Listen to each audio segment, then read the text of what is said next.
Hello guys, അപ്പോൾ എല്ലാവർക്കും അറിയുന്ന പോലെ തന്നെ ഇനി നീറ്റിന് 10 ദിവസം മാത്രമേ ബാക്കിയുള്ളൂ. അപ്പോൾ ഈ ലാസ്റ്റ് 10 ദിവസം എന്ന് പറയുന്നതാണ് നമ്മളെ പ്രിപ്പറേഷൻ്റെ ഏറ്റവും ക്രൂഷ്യലായിട്ടുള്ള പാർട്ട്.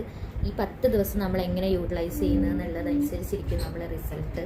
എല്ലാവർക്കും അവരവരുടേതായ വേ ഓഫ് പ്രിപ്പറേഷൻ ഉണ്ട്. അതിനനുസരിച്ച് മോഡുലേഷൻ വരുത്തിയിട്ട് വേണം ഇപ്പം ഞാൻ പറയുന്നതാണേലും ചെയ്യാൻ വേണ്ടിയിട്ട്. എന്നാലും കോമൺ ആയിട്ട് നമ്മൾ ശ്രദ്ധിക്കേണ്ട കുറച്ച് കാര്യങ്ങൾ ഞാൻ പറഞ്ഞുതരാം. അപ്പോൾ മെയിനായിട്ട് എന്ന് പറഞ്ഞാൽ നമുക്കിനി 10 ദിവസമാണ് ഉള്ളത്. അപ്പോൾ മെയിൻലി നമ്മൾ ഫോക്കസ് ചെയ്യേണ്ടത് ഇനി ആ എക്സാം എഴുതുന്നത് നമ്മൾ എങ്ങനെ ബെറ്റർ ആക്കാമെന്നാണ്. പ്രിപ്പറേഷൻ നമ്മൾ ഓൾമോസ്റ്റ് ചെയ്ത് കഴിഞ്ഞ് ഓൾമോസ്റ്റ് 1-2 വർഷമായിട്ട് പ്രിപ്പയർ ചെയ്യുന്നവരായിരിക്കും നിങ്ങൾ. അപ്പോൾ നമുക്കിനി എക്സാം എങ്ങനെ നന്നായിട്ട് ടൈമൊക്കെ മാനേജ് ചെയ്ത് എറേഴ്സൊക്കെ കുറച്ച് ചെയ്യാന്നുള്ളതാണ് ഇനി നമ്മൾ ശ്രദ്ധിക്കേണ്ടത്.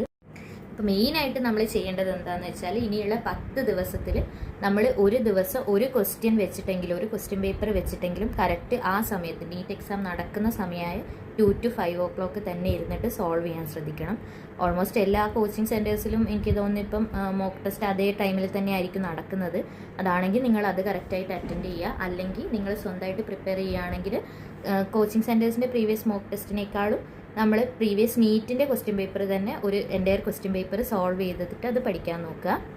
പിന്നെ പ്രാക്ടീസ് ആണ് വേണ്ടതെന്നും പറഞ്ഞിട്ട് ഒരു ദിവസം 2-3 ക്വസ്റ്റ്യൻ പേപ്പർ ഒന്നും സോൾവ് ചെയ്യാൻ നിൽക്കരുത്. ഒരു ക്വസ്റ്റ്യൻ പേപ്പർ സോൾവ് ചെയ്യുക, എന്നിട്ട് അതിനെ പ്രോപ്പറായിട്ട് അനലൈസ് ചെയ്യുക. അതായത് ഇപ്പം ഒരു ദിവസം ഒരു ക്വസ്റ്റ്യൻ പേപ്പർ ചെയ്തു, അതിൽ എത്രയൊക്കെയാണ് മിസ്റ്റേക്സ് ഉള്ളതെന്ന് നോക്കുക, ആ ക്വസ്റ്റ്യൻസ് ഒന്നുകൂടെ സോൾവ് ചെയ്ത് നോക്കുക. അത് കിട്ടുന്നില്ലെങ്കിൽ അതിൻ്റെ കോൺസെപ്റ്റ്സ് ഒന്നുകൂടി ക്ലിയർ ചെയ്യുക. ഇനിയിപ്പം ബയോളജി ഒക്കെ ആണെങ്കിൽ ആ പോർഷൻ, ആ ഒരു ക്വസ്റ്റ്യൻ വരുന്ന ആ ഒരു പാരഗ്രാഫ് എങ്കിലും അറ്റ്ലീസ്റ്റ് ഒന്നുകൂടെ ഒന്ന് റീഡ് ചെയ്യുക. പിന്നെ ബയോളജീൻ്റെ കാര്യത്തിൽ പറയുമ്പോൾ നമുക്ക് NCERTൻ്റെ ഓരോ ലൈനും ബൈഹാർട്ടായിരിക്കണം, ഓരോ ലൈനും നമുക്ക് ഫെമിലിയർ ആയിരിക്കണം. പിന്നെ അതിൽ സമ്മറി പോലും വെറുതെ ഇടാണ്ടാണ് നീറ്റ് ക്വസ്റ്റ്യൻ ചോദിക്കാറ്. അപ്പം ചാപ്റ്റർ കഴിഞ്ഞിട്ടുള്ള സമ്മറിയിൽ നിന്ന് ക്വസ്റ്റ്യൻസ് വരാറുണ്ട്. അപ്പോൾ അതും വായിക്കാൻ ശ്രദ്ധിക്കണം.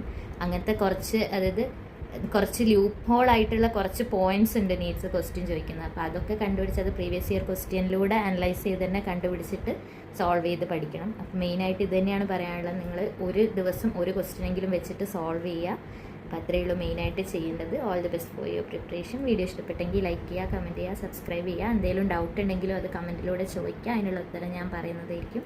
അപ്പോൾ ബൈ.